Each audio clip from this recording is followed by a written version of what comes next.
our look at sports with the baseball pennant races. The Washington Nationals proved they didn't have to spend $330 million on Bryce Harper after all. The Nationals clinched a wild card berth with a 6-5 win over old friend Bryce Harper and the division rival Philadelphia Phillies on Tuesday night. Technically, the spot wasn't locked up until about 3 minutes after the last out. That's when the Chicago Cubs lost to the Pittsburgh Pirates, eliminating them from wild card contention and sending Washington to the postseason. Baseball is a great game, isn't it? How ironic. Give credit to the Mets for hanging around during the playoff push. They couldn't have done it without Jacob deGrom. Only 10 pitchers in MLB history have won consecutive Cy Young awards, and the Mets ace is a strong possibility to join that list in November after the final vote from the Baseball Writers Association of America has been tallied. Votes must be cast before the postseason begins next week. From one Mets ace to another.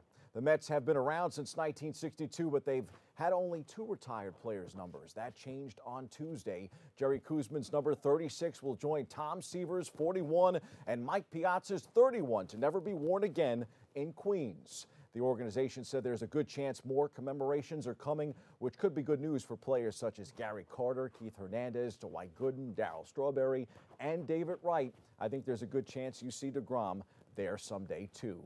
I'm sure the Yankees would love to have deGrom as their ace, but apparently general manager Brian Cashman wasn't as hot for another Mets pitcher that was once the ace of the Toronto Blue Jays. Clearly, Mets pitcher Marcus Stroman wasn't happy with Cashman jabbing at him on Twitter on Tuesday.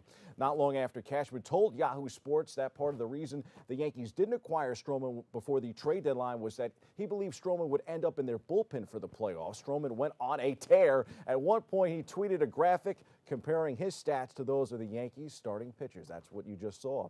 The tweet came with a quote, "Straight cash, homie," an obvious yet passive-aggressive dig at Cashman. Stroman wanted to be a Yankee but wound up in Mets orange and blue. Kind of the same story for Hall of Famer Pedro Martinez. Long before Pedro called the Yankees his daddy, he tried getting traded to the Bronx 3 separate times to be exact. Martinez asked the Montreal Expos to trade him to the Yankees several times before they eventually shipped him off to Boston, where he would build his Hall of Fame resume. Martinez said in an interview this week, of course, he would play for the Mets and then the Phillies before hanging them up. It would have been cool to see Pedro in pinstripes, especially then when he was arguably the best pitcher in baseball. Nah. Pedro was bitten by the Yankee bug, so to speak. Injuries have bitten the Yankees this year, and one Yankee scout was literally bitten by a spider. And no, he didn't become Spider-Man. He's lucky to be alive. Pat Murtaugh, a pro scout for the Yankees, suffered a black widow bite a few weeks ago that nearly turned into a life-threatening bloodstream infection, which could have caused his organs to fail.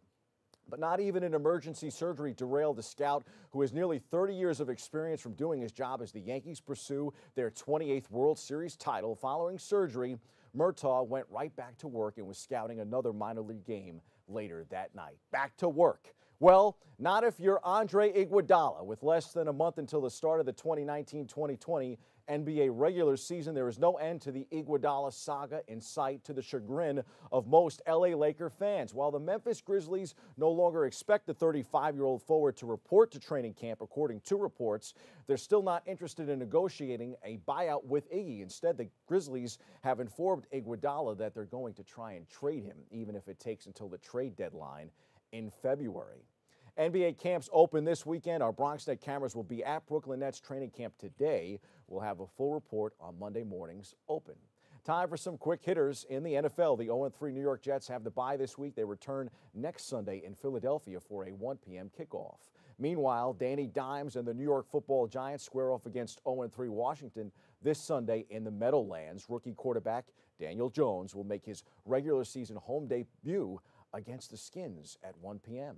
On the baseball diamond, the Yankees are in Texas to face the Rangers this weekend. Gary Sanchez and Edwin Encarnacion are expected back for the final series. As for the Amazons, the Mets host rival Atlanta in Flushing Friday, Saturday, and Sunday. In MLS soccer, NYCFC will be in Foxborough to face the New England Revolution. NYCFC has been battling for first with Atlanta United and looks like a serious contender to win the championship this year. Best team they've had since they started. You could say this was the best season for IndyCar champion Joseph Newgarden, too. And for that matter, this one wasn't easy either. Even though he led the NTT IndyCar Series standing since early June, Newgarden was relentlessly pursued by Alexander Rossi, Simon Pagenaud, and Scott Dixon for nearly 4 months. Newgarden won 4 of the season's 17 races, but Rossi and Pagenaud were never far behind in points. In the end, Newgarden's 8th place finish Sunday gave him a 25-point margin over Pagenaud, 33 over Rossi. It was that close. We got a chance to ask the champion some questions. Check this out. You've given so much credit to your team. How much has Team Penske been a career-altering move for you? Was that part of the reason why you were so emotional after winning? You know, I don't know where I would be now. If I say I stayed with Ed Carpenter Racing and didn't make the transition, I believe we still would have found a lot of success. We were finding a lot of success the year before I moved to Team Penske. We were in the championship conversation. We were in the hunt for the 500. I mean, arguably, 2016 was one of my best years before moving over to Team Penske. So I don't think it would have.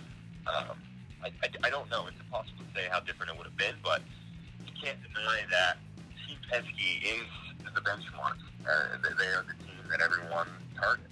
And, being in New York here, I always make the comparison that driving for Team Penske is it's like playing for the Yankees. You know, you're basically competing with the dynasty here, and they're the best to have done it, and they're the group that everyone wants to be in. They're the group everyone wants to beat. And so there's a lot of pressure to perform in that environment. But on the flip side, you also know that you have the history behind you, you have the process, you have the people, you have the management, you have the ownership, you have everything in place to go and succeed and do it better than everyone else. And I think that gives you the confidence to go and be better than everybody else in a lot of ways. So I like it. I don't mind the pressure, but I really enjoy the confidence that the team gives you, that you have everything you need. Pretty cool comments from Newgarden regarding Team Penske. As he says, the Yankees of IndyCar. Roger Penske sure has himself a goodie in Newgarden. The owner's 16th career IndyCar championship also established the 28-year-old Newgarden in distinct company and just the second American, along with Sam Hornish Jr., to claim multiple series crowns since 1995. The euphoric moment called for more high praise from the captain. He's a true American racer, Penske said. The guy came up from the bottom. His family helped him. He really has executed here for us. He's got a big future for us long term. In 3 seasons since joining Team Penske, Newgarden has won 4 races in each of his championship seasons, as well as 3 in 2017. He caught Penske's eye by winning 3 races in 2015 and 2016 while driving for Ed Carpenter and Carpenter Fisher Hartman Racing. We'll have more on the IndyCar season this weekend in our latest installment of Sports NYC.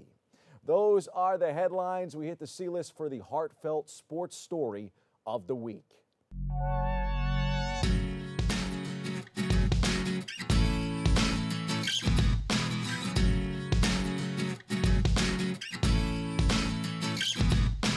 The home run ball that marked the 2000 career RBI for Albert Pujols has finally landed in the National Baseball Hall of Fame.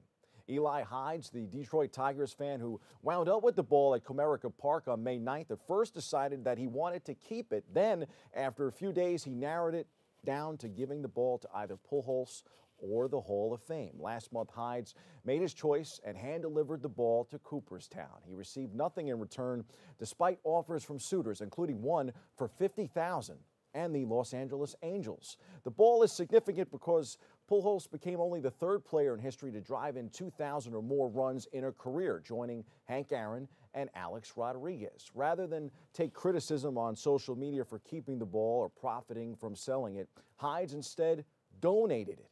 And he donated it in the memory of his late son, Cyrus Arlo Maloney, who was 21 months old when he died in June 2018. He was named after Cy Young. "I'll want to show her and tell her the story, just the whole thing," Hyde said of his infant daughter, Violet, the good things that happened and the cautionary tale of social media. For his donation, the Hall of Fame gives a lifetime pass to Hides. In addition to honoring the memory of his late son, the display will also honor the people of Detroit for the donation. Gotta love baseball. That's your sports. I'm Bobby C.